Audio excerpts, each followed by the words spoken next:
అందరికీ నమస్తే. గరం గరం వార్తలకి స్వాగతం. ఇయాల కూడా మీకోసం చాలా వార్తలు పట్టుకొచ్చినాం. అంతకంటే ముందుగాల హెడ్లైన్స్. జాకెట్ సరిగ్గా కుట్టలేదని 1,00,000 ఫైన్. ఈ చట బ్లౌజ్ ఆట ఆట ఇలా ఈయన సంగతి ఏందో తేలిపోవాలి. ఏందో ఎక్కువ చేస్తున్నాడు. రీల్స్ కోసం పోర్లించుకున్నాడు పాల డబ్బా. కొంచెం అయినాక అట్లనే ఇరుక్కపోయిందబ్బా. 10 రూపాయల కర్రీ కట్టలేదని కత్తితో దాడి. మరి గింత ఘోరం ఏందండి. ఎత్తుకుపోయిండు ఇంటి ముందట షూలు. జాగ్రత్త అపార్ట్మెంట్ వాసులు. తాగుడుతోని బయటపడ్డాయి కలలు. ఈ అన్న పర్ఫార్మెన్స్ కు నవ్వుతున్నారు జనాలు. ఇప్పటి వరకు మీరు ఎన్నో లొల్లులు చూసుంటారు కానీ జాకెట్ లొల్లి చూసుంటారు కదా. అయితే అసోంటి ఓ వింత జాకెట్ లొల్లి మా రాజేషు వెన్నెల నడుమ అవుతుందట. మరి అదేందో చూద్దాం పాండ్రుల్లా.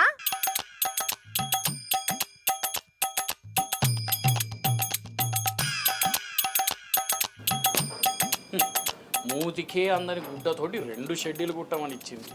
ఏందో ఈ కస్టమర్లు అలా కోరికలు. ఈ చట బ్లౌజ్ ఆట ఆట ఇలా ఈయన సంగతి ఏందో తేలిపోవాలి. ఏందో ఎక్కువ చేస్తున్నాడు. ఏందయ్యా ఇది? ఏంది ఇది?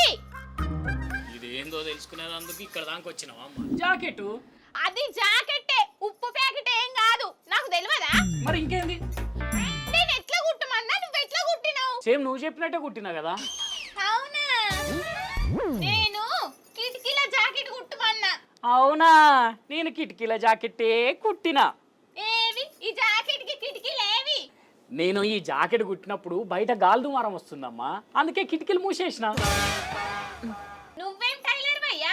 బయట నుండి వచ్చే గాలికి నా జాకెట్ కుంటే కిటికీలకి ఏం సంబంధం? అట్లా కాదమ్మా, మనం ఇంట్లో ఉన్నప్పుడు బయట గాలి దుమారం వచ్చిందనుకో కిటికీలు మూసేసుకుంటామా లేదా? మూసేసుకుంటాం కాదా?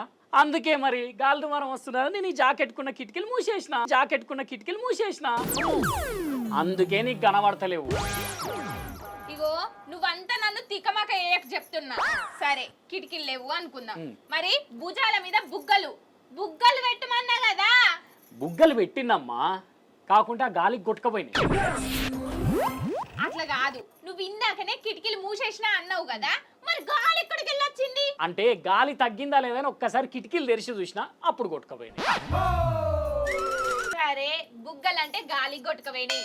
మరి జాకెట్ మీద పువ్వులు ఏమన్నావు కదా, పువ్వులు ఎందుకు వేయలేదు?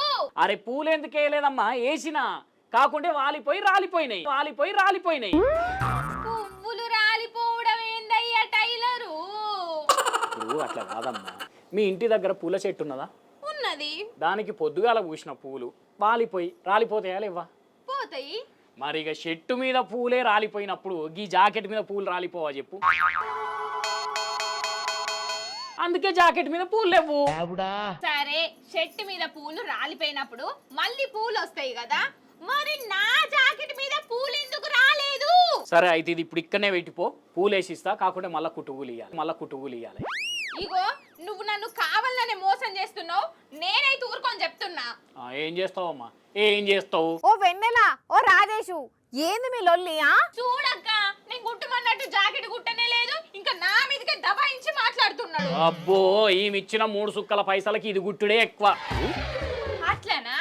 అయితే నేను వినియోగదారుల ఫారం కోత, అప్పుడు గానీ నీ తిక్క కుదురుతుంది. ఓరి వారి, ఆ పిల్ల నియంగానే వినియోగదారుల ఫోరం పోయి నాకు జాకెట్ మంచి గుట్లేదని కంప్లైంట్ ఇచ్చింది అనుకో, నీకు 1,00,000 ఫైన్ వేస్తారు.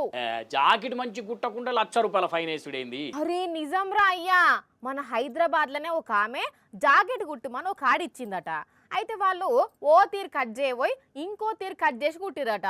తీరా జాకెట్ ఆమెకు వేసుకునే తందుకు అసౌకర్యంగా ఉన్నదట. గంతే ఆ అక్క సీదా వినియోగదారుల ఫోరం పోయి కంప్లైంట్ ఇస్తే 1,00,000 ఫైన్ వేసిర్రు. ఇప్పుడు నీకు కూడా గట్లనే ఫైన్ పడ్డదనుకో, మస్తు లాస్ అవుతావు.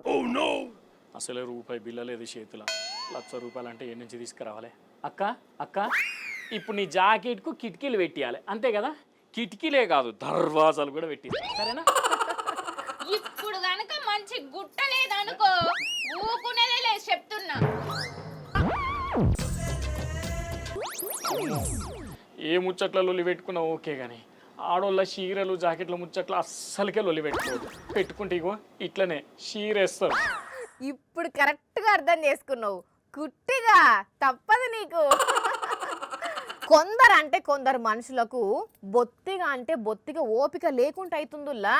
అవునన్నా కీస్లాట్లే పెట్టుకుంటున్నారు, కాదన్నా కీస్లాట్లే పెట్టుకుంటున్నారు. అట్లని ఏదో కోట్ల రూపాయల బిజినెస్ల దగ్గరనో లక్షల రూపాయల వ్యాపారాల దగ్గరనో గానే కాదుల్లా, చిన్న అంటే చిన్న పాయింట్ ముచ్చట్ల దగ్గర ఉత్తుతగానే రచ్చ చేస్తున్నారు. ఇంతకు వార్త ఏందనంటే 10 రూపాయలకు కర్రీ కట్టరు, మినిమం 20-30 రూపాయలు అయితేనే కర్రీ వస్తుందని చెప్పినందుకు ఆహా నాకే కర్రీ రాదంటవా అని తల్వార్తోని హోటల్ అన్నను పడేళ్ళన బొట్ చేసిండు. ఇంకో ఈ తీసి మార్కాను అటంకిగా తల్వార్ పైకి ఎత్తి చూస్తుండు.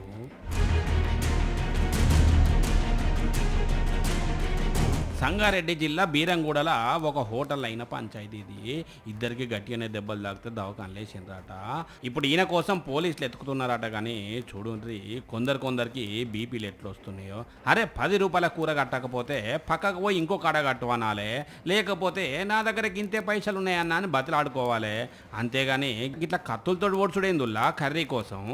ఇక ఇది ఇటు ఉంచితే ఇటు కరీంనగర్ జిల్లాలో చూడుర్రి, కటింగ్ దుకాణం పోయిన ఓ ఎస్ఐని రా అన్నా అని అన్నందుకు నీకు అన్నేవలని షాప్ మనిషినే పోలీస్ అయినా ఎట్లా కొట్టిండంటే,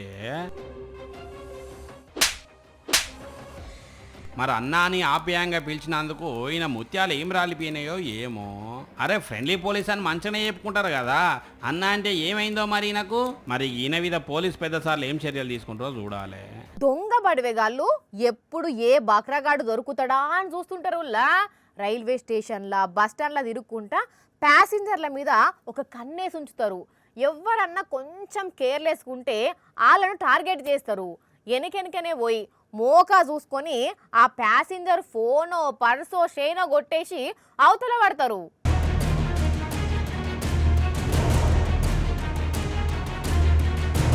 దొంగలున్నారు జాగ్రత్త అని బస్టాండ్లు రైల్వే స్టేషన్లలో రాసి పెడతారు. రైలు ప్రయాణం చేసేటప్పుడు మీ విలువైన వస్తువులు జాగ్రత్తగా ఉంచుకోండి అని మైక్లో మొత్తుకుంటూనే ఉంటారు. అయినా దొంగలు వాళ్ళ పని వాళ్ళు చేసుకుంటూ పోతున్నారు. ఇగో ఇక్కడ ఈ బట్టెవాస్ గాడు ఏం చేస్తుండో చూడండి. స్టేషన్లో ఉన్న బెంచ్ మీద వండుకొని నిద్రపోతున్నాడు ఒక ప్యాసింజరు. ఈ దొంగోడు మెల్లగా ప్యాసింజర్ పక్కకు పోయి ఆయన జేబుల నుంచి ఫోన్ కొట్టేసి లేచి అక్కడి నుంచి అవతల పడ్డాడు. ఆ ప్యాసింజర్ పొద్దున్న లేచి ఫోన్ చూసుకుంటే లేదు. లబ్బ మొత్తుకుంటూ పోయి రైల్వే పోలీసులకు ఫిర్యాదు చేసిండు. వాళ్ళు సీసీ కెమెరాలు చెక్ చేస్తే ఈ దొంగ అని పనితనం బయటపడ్డది. గుజరాత్ రాష్ట్రం బహారూచ్ రైల్వే స్టేషన్లో జరిగింది ముచ్చట. పబ్లిక్ మీరటన పోయేటప్పుడు నిద్రకు కక్కుర్తి వాడి రైల్వే స్టేషన్లు బస్ స్టాండ్లల్లా గురుకబెట్టి నిద్రపోకుండ్రి, దొంగ పడివేగాళ్ళు ఉంటారు మరి.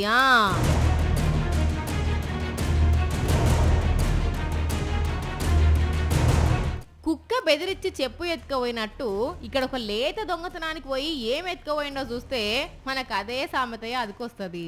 అర్ధరాత్రి ముంబైలో ఉన్న ఒక రెసిడెన్షియల్ సొసైటీలకు వచ్చింది దొంగ. చక్కగా ఒక ఫ్లాట్ దర్వాజా పక్కకు ఉన్న చెప్పులు పెట్టే కబ్బోర్డ్ తెరిచి చూసిండు. ఆ తర్వాత దానికి ఎదురుగా ఉన్న కబ్బోర్డ్ ఓపెన్ చేసిండు. లోపల అంతా చెక్ చేసి ఒక జత బూట్లు అందుకొని అవతల పడ్డాడు. హోర్ని తెలివి పాడుగాను ఆ బూట్లు ఎత్తుకపోయేందుకు దొంగలకు దొంగ లెవెల్ స్కెచ్ చేసిన వారా అని గమ్మత్ కామెంట్లు పెడుతున్నారు నెటిజన్లు.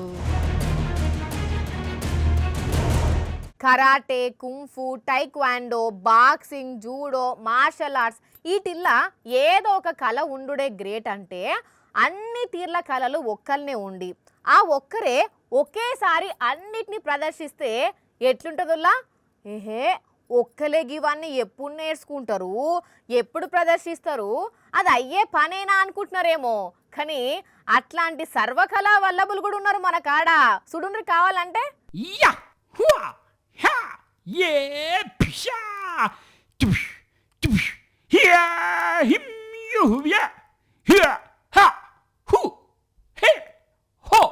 ఇతను ఒక అసాధారణ శక్తి కలిగిన వ్యక్తి. తనలో ఇన్ని కోణాలున్నాయని తాగే ముందు వరకు తనకు తెలియదనే చెప్పాలి. ఎప్పుడైతే పొట్టలో పవ్వపడిందో అప్పుడే ప్రదర్శనకు సంబంధించిన కళా నైపుణ్యాలన్నీ ఒక్కసారిగా వెలుగు చూడటం ప్రారంభించాయి. ఇతడి ప్రదర్శన చూసి ప్రపంచం నివ్వెరపోతుంది అని డబ్బింగ్ డైలాగులు కొట్టాలనిపిస్తున్నది మోతెవరి పర్ఫార్మెన్స్ చూసి. గిట్లుంటుంది చూడండి తాగుబోతుల కళా చాతుర్యం. ఉత్తప్పుడు అల్లిబిల్లి ముచ్చట్లకు కూడా భయపడేటోళ్ళు జర్ర కడుపులింత వడంగానే కథం ఏడలేని ధైర్యం వచ్చి నా అంత తీస్మార్కాన్ లేడన్నట్టే బిహేవ్ చేస్తుంటారు. అందుకే అన్నలో దాగున్న బురుషులి బయటకు వచ్చిందన్నట్టు. ఇట్లా ఈయన చేస్తున్న ఏషాలకు చుట్టూనోళ్లకు నవ్వాగక మేమే నవ్వుకుంటామా? అందరు చూసి నవ్వండి అని ఇంటర్నెట్లో పెట్టేసరికి ఈరుగా వైరల్ అవుతున్నాడు ఇప్పుడు. కానీ ఇప్పుడు కాదు, తాగింది దిగినాక ఉంటాయి చూడు చేతులు కాళ్ళ నొప్పులు, సుక్కలు చూస్తాడు కావచ్చు కాక కదా. అది వరకు 200 లోపు కరెంటు బిల్లు వచ్చేది. కానీ ఇప్పుడు ఎండాకాలం సెలవులకు అక్కోల పిల్లగాన్లు వచ్చేసరికి పొద్దెల్ల ఫ్యాను టీవీ నడుస్తుండేపటికి ఈ నెల 600 వచ్చింది కరెంటు బిల్లు. కానీ మరీ గింత అత్తదానుల్లా మీటర్ ఏదో ఫాల్ట్ ఉన్నట్టున్నది అనిపిస్తున్నది. ఇగో గిట్లనే ఒక అక్కకు మీటర్ మీద అనుమానం వచ్చి ఏం చేసిందో చూడుండ్రి. ఏయ్ సత్రోలు చేస్తున్నది కదా స్మార్ట్ మీటర్ను. అరే ఆవేశం అవుతలేదు అస్సలు అక్కకు.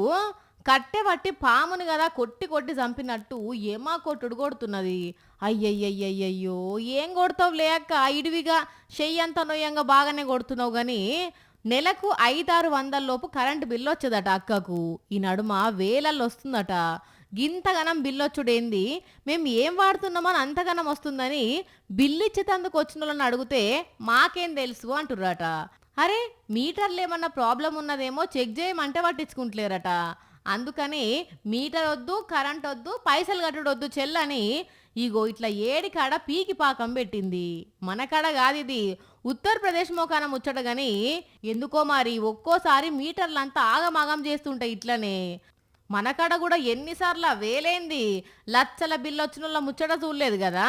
చిన్నప్పుడు మనం నడుచుకుంటూ పోతున్నప్పుడు రోడ్డు మీద రూపాయి బిల్లు అవుపడితే అటు ఇటు చూసి మెల్లగా రూపాయి తీసుకొని జేబులు వేసుకొని ఏ మెరుగనట్టు దబ్బ పోయి ఏదైనా కొనుక్కొని తిని మూతి దుడుచుకొని ఇంటికి పోతుంటిమి. ఇంకా ఉత్తరప్రదేశ్లో కూడా ఒక అన్నకు రోడ్డు మీద నోట్ల కట్టెలు దొరికినాయుల్లా, అన్ని ఒరిజినల్ నోట్లే. అక్కడ మనుషులు సుత ఎవ్వరు లేరు. అప్పుడు ఆ అన్న ఏం చేసిండంటే, ఆగో ఆ పోలీస్ సార్ చేతులు అవుపడుతున్నాయి చూస్తున్నారా? 500, 200 నోట్ల కట్టలు లెక్క పెడితే 1 కాదు 2 కాదు మొత్తం 4 లక్షలు ఉన్నాయుల్లా. మరి ఎక్కడి ఆ నోట్ల కట్టలు అని అంటే ఉత్తరప్రదేశ్ రాష్ట్రం షామ్లీ జిల్లాల మీరట్ కర్నాల్ హైవే మీద పడి ఉన్నాయట. ఆనంగా పోతున్న అమిత్ కుమార్ అనే ఈ అన్న ఈ కరెన్సీ కట్టలు చూసి షాక్ అయిండు. డూప్లికేట్ నోట్లు కావచ్చు అనుకొని చెక్ చేస్తే పక్కా ఒరిజినల్ నోట్ల లెక్కనే అనిపించి ఎందుకన్నా మంచిదని వెంటనే పోలీసులకు ఫోన్ కొట్టిండు. పోలీసులు వచ్చి ఎనుకులాడితే ఇంకొన్ని నోట్ల కట్టలు దొరికినాయి. నేను ఈనంగా పోతుంటే ఒక ఆయన నా ముందు నుంచి రయ్యమని బైక్ మీద పోయిండు. ఈ క్యాష్ ఆయన బ్యాగుల నుంచి పడిపోయింది. నేను దగ్గరకు వచ్చి చూసేటాలకు ఆ బైక్ వెళ్ళిపోయింది అని చెప్పుకొచ్చిండు అమిత్ కుమార్. శెబ్బాష్ తమ్మి మంచి పని చేసినావు అని ఆ పోలీస్ సార్ ఆ అన్నను మెచ్చుకొని ఈ పైసలు గవర్నమెంట్ ట్రెజరీలో జమ చేస్తాం, ఆ బైక్ అతను వస్తే ఎంక్వైరీ చేసి అప్పచెప్తామని వెళ్ళిపోయిండ్లు. కానీ అన్ని పైసలు దొరికితే కూడా కక్కుర్తి పడకుండా పోలీసులకు ఫోన్ చేసిన అమిత్ కుమార్ నిజాయితీని మస్తు తారీఫ్ చేస్తున్నారు నెటిజన్లు. చూసిరు కదా, ఇవి ఇవాల్టి గరం వార్తలు. మళ్ళొచ్చే ఎపిసోడ్లో ఇంకిన్ని గరం వార్తలతో కలుద్దాం. మన టైం అయితే గుర్తుకుంది కదా, రాత్రి 8:30కు మళ్ళీ పొద్దుగాల 8:30కు. మర్చిపోకుండా చూడండి. టాటా.